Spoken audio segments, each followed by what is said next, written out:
মৰমৰ ছাত্ৰ-ছাত্ৰীসকল সকলোকে মোৰ চেনেললৈ স্বাগতম জনাইছো।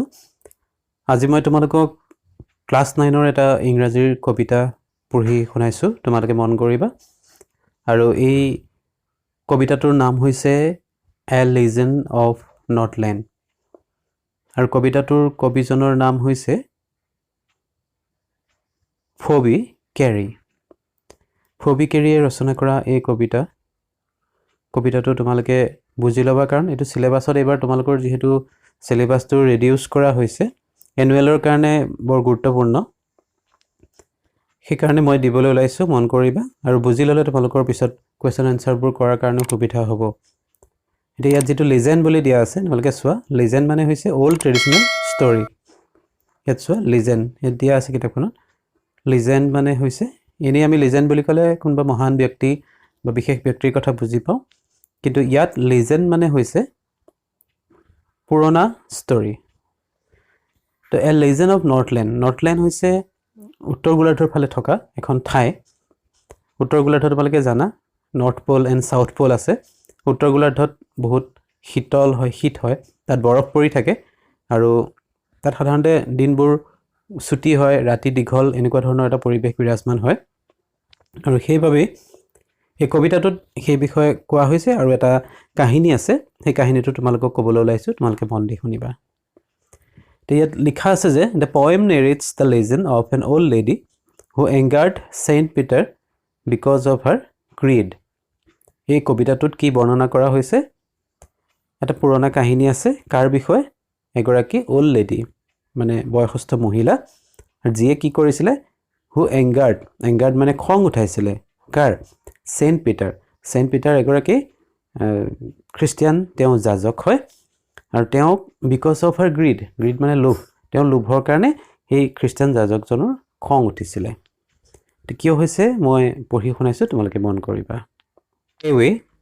Away in the Northland where the hours of the day are few and the nights are so long in winter that they cannot sleep them through। যে away মানে হৈছে দূৰত, নৰ্থলেণ্ডৰ পৰা বহুত দূৰত। where the hours of the day are few যে ইয়াত দিনৰ সময়বোৰ, hours মানে তোমালোকে জানা ঘণ্টা, 1 hour 2 hour এনেকৈ থাকে নহয়। ইয়াত সময় বুজাইছে যে দিনৰ সময়বোৰ বা দিনৰ ঘণ্টাবোৰ একেবাৰে কম। and the nights are so long in winter, শীতকালত ৰাতিবোৰ দীঘল হৈ যায়। that they cannot sleep them through, তেওঁলোকে এই গোটেই সময়খিনি শুই কটাব নোৱাৰে, তাৰমানে ইমান দীঘলীয়া হয়। তোমালোকে নিশ্চয় এতিয়াও আমাৰ ইয়াতো উইন্টাৰ চলি আছে, তোমালোকে গম পাইছে যে আমাৰ ইয়াত ৰাতিবোৰ খুব দীঘল হয়, কিন্তু নৰ্থলেণ্ডৰ ফালে আৰু বহুত বেছি দীঘল হয়। where they harness the swift reindeer to the sleighs when it snows and the children look like bears cubs in their funny furry clothes। ইয়াত তেওঁলোকে ৰেইনডিয়াৰ যিবিলাক আছে, আমি যিবোৰ হৰিণ আছে, বলগা হৰিণ বুলি আমি যে কওঁ, সেই বলগা হৰিণবিলাকে কি কৰে? স্লেজ টানে। তেওঁ সিহঁতৰ ডিঙিত হাৰ্নেছ, ঘোঁৰাত যেনেকৈ লেকাম লগোৱা হয় তেনেকুৱাকৈ বান্ধি দিয়া হয়। when it snows, যেতিয়া বৰফ পৰে, বৰফৰ পৰা চলি যিখন চুচৰি যায় স্লেজ গাড়ী চলাবৰ কাৰণে সেইবোৰ বান্ধি দিয়া হয়। and the children look like bears cubs in their funny furry clothes। আৰু যিবোৰ ল'ৰা ছোৱালী থাকে, শিশু ল'ৰা ছোৱালী, তেওঁলোকে কেনেকুৱা কাপোৰ পিন্ধে? ফানি, বৰ ধেমেলীয়া ধৰণৰ। আৰু ফাৰি মানে হৈছে নুমাল, যিহেতু বহুত শীত, নুমাল কাপোৰ পিন্ধে। আৰু সেইবাবে সিহঁতক দেখিবলৈ কেনেকুৱা লাগে? ভালুকৰ পোৱালি নিচিনা লাগে। they tell them a curious story, I don't believe this true, and yet you may learn a lesson if I tell the tale to you। they tell them a curious story, এটা কৌতূহল, curious মানে হৈছে কৌতূহল বা আশ্চৰ্যকৰ, এটা আচৰিত ধৰণৰ সাধু তেওঁলোকক কোৱা হয়। কিন্তু মই সেইটো বিলিভ নকৰোঁ, বিশ্বাস কৰিবলগীয়া নহয়। কিন্তু and yet you may learn a lesson, কিন্তু তোমালোকে কিন্তু এইটো যদি সাধু শুনা তেতিয়াহ'লে তাৰ পৰা কিন্তু এটা কি পাবা? লেসন এটা নিশ্চয় পাবা। লেসন মানে হৈছে এটা শিক্ষা, তোমালোকে কিবা এটা জ্ঞান পাবা তাৰ পৰা।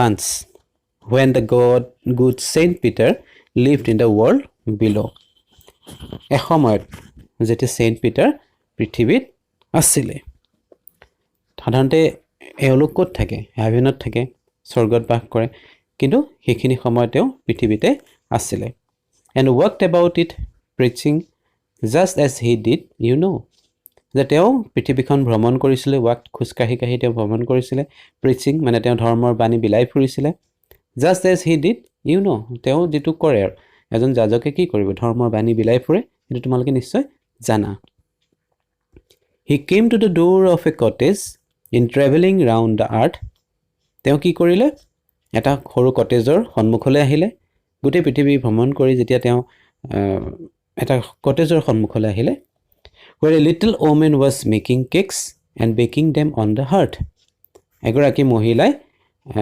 লিটল ওমেন মানে এগৰাকী চুটি চাপৰ মহিলাই কি কৰি আছিলে কেক প্ৰস্তুত কৰি আছিলে and baking them on the hearth আৰু য'ত এইবোৰ হেকা হয় হাৰ্ট মানে হৈছে এটা ভাটি বুলি কোৱা নহয় এই ভাটিত তেওঁ সেইবোৰ হেকি আছিলে and being faint with fasting for the day was almost done he asked her from her store of cakes to give him a single one তেওঁ ভাগৰুৱা আছিলে তেওঁ বহুত ঘূৰি আহিছিলে তেওঁ ফুৰি আহিছিলে পৃথিৱী ভ্ৰমণ কৰি আহিছিলে তেওঁ ভাগৰুৱা আৰু ফাস্টিং তেওঁ ভোকত আছিলে তেওঁ লঘোনে আছিলে তেওঁ গোটেই দিনটো সেই ধৰণে অহাৰ ফলত তেওঁ ভোকত ভাগৰুৱা হৈ লেবেজান হৈ আছিলে সেইবাবে তেওঁ কি কৰিলে সেই মহিলাগৰাকীক তেওঁৰ ষ্ট'ৰৰ পৰা ষ্ট'ৰ মানে তেওঁ কেকবোৰ থৈ য'ত থৈছিলে তাৰ পৰা তেওঁ কি বিচাৰিলে to give him A single one মাত্ৰ এটা কেক তেওঁ বিচাৰিলে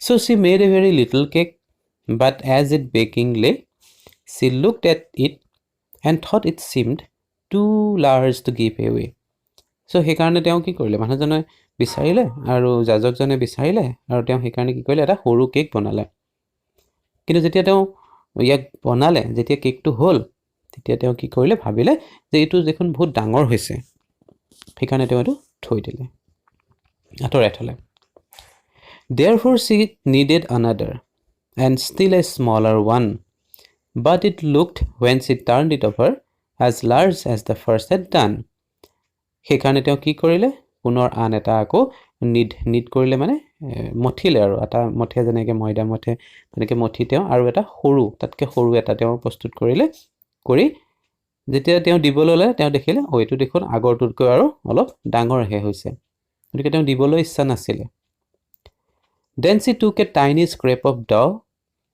and rolled it flat and baked it thin as a wafer but she couldn't part with that তো তেওঁ দিবলৈ একেবাৰে মন নাই সেইকাৰণে তেওঁ আকৌ অকমান আটা বা এনেকুৱা ময়দা লৈ তাক আকৌ কি কৰিলে ৰোল কৰিলে বেলে যে আটা বেলনা মাৰি যেনেকৈ বেলনা দি পেলাই বেলে তেনেকৈ বেলি তাক একেবাৰে ফ্লেট কৰিলে একেবাৰে চেপেটা কৰিলে and baked it thin as wafer মানে এটা চেপেটা ধৰণৰ এটা বিস্কুট তোমালোকে দেখিবা ইয়াত মই ছবিটো দিছোঁ চাই ল'বা এই ধৰণেৰে অতি চেপেটা কৰিলে মানে দিবলৈ একেবাৰে মন নাই তো যিমান পাৰে চেপেটা কৰি তেওঁ বনালে but she could not part with that কিন্তু হেতুও তেওঁ দিবলৈ মন নগল for she said my cakes that seem too small when I eat of them myself are yet too large to give away so she put them on the shelf আৰু অৱশেষত তেওঁ ক'লে যে মই যেতিয়া কেক নিজৰ কাৰণে বনাওঁ তেতিয়া এটো কি হয়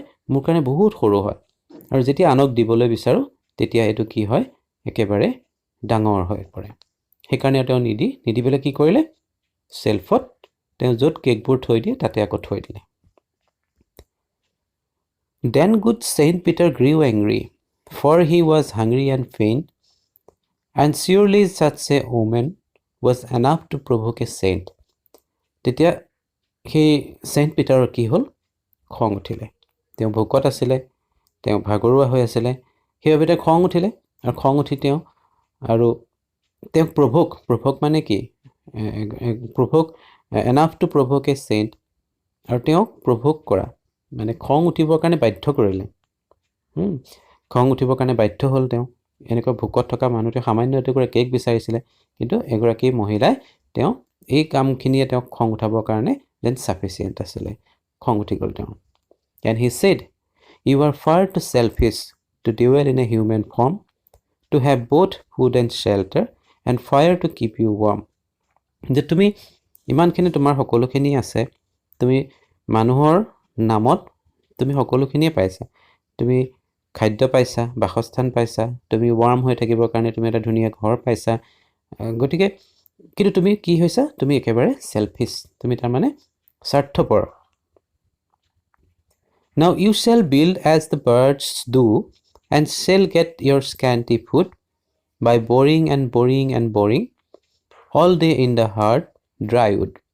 যে এতিয়াৰ পৰা তুমি কি কৰিব লাগিব, এটা খং উঠিলে, খং উঠি তেওঁ কি কৰিলে, অভিশাপ দিলে, খাও দিলে যে তুমি এতিয়াৰ পৰা কি কৰিব লাগিব, এটা চৰাই হৈ যোৱা, হৈ পেলাই তুমি অকণ অকণহে খাদ্য পাবা, অকণ অকণ খাদ্য তুমি ল'ব পাৰিবা. বাই বৰিং, বৰিং মানে হৈছে গাঁত খন্দা, খুটিয়াই খুটিয়াই মানে খান্দি খান্দি তুমি খাদ্য বিচাৰিব লাগিব. All day in the hard dry wood, মানে শুকান কাঠত তুমি খুটিয়াই খুটিয়াই তুমি খাদ্য বিচাৰিব লাগিব, তুমি আৰু সহজতে খাদ্য বিচাৰি নেপাবা. Then up she went through the chimney, never speaking a word, and out of the top flew a woodpecker, for she was changed to a bird.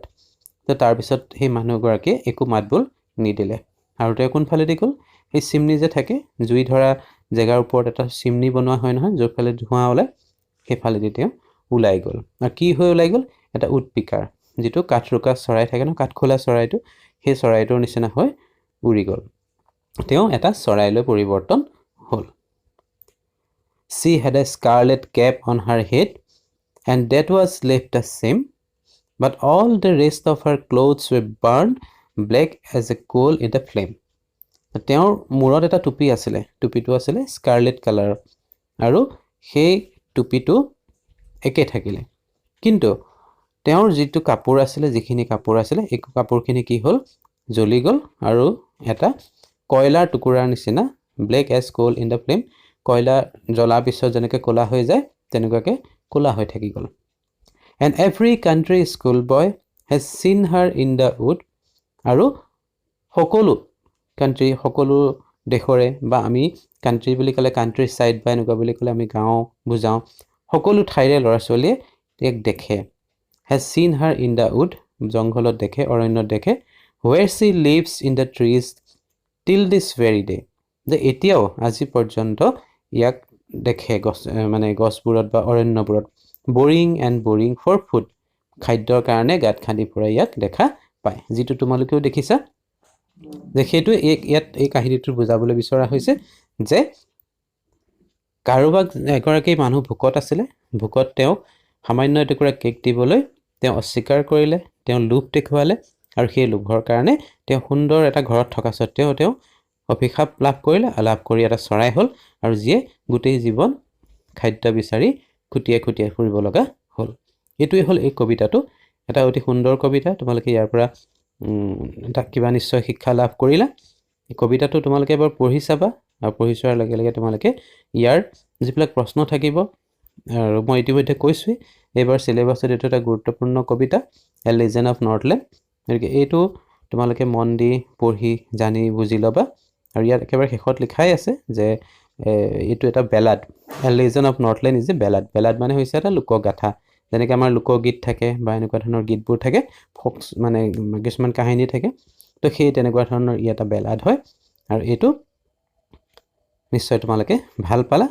যদি ভাল পালা, ভিডিঅ'টো লাইক কৰিবা, শ্বেয়াৰ কৰিবা, কিবা জানিব লগা থাকিলে কমেণ্ট কৰিবা, আৰু যদি এতিয়াও এই চেনেলটো ছাবস্ক্ৰাইব কৰা নাই তেনেহ'লে ছাবস্ক্ৰাইব কৰি ল'বা, কিয়নো ইয়াত এনেধৰণৰ ভিডিঅ'বোৰ মই দি থাকিম. Thank U.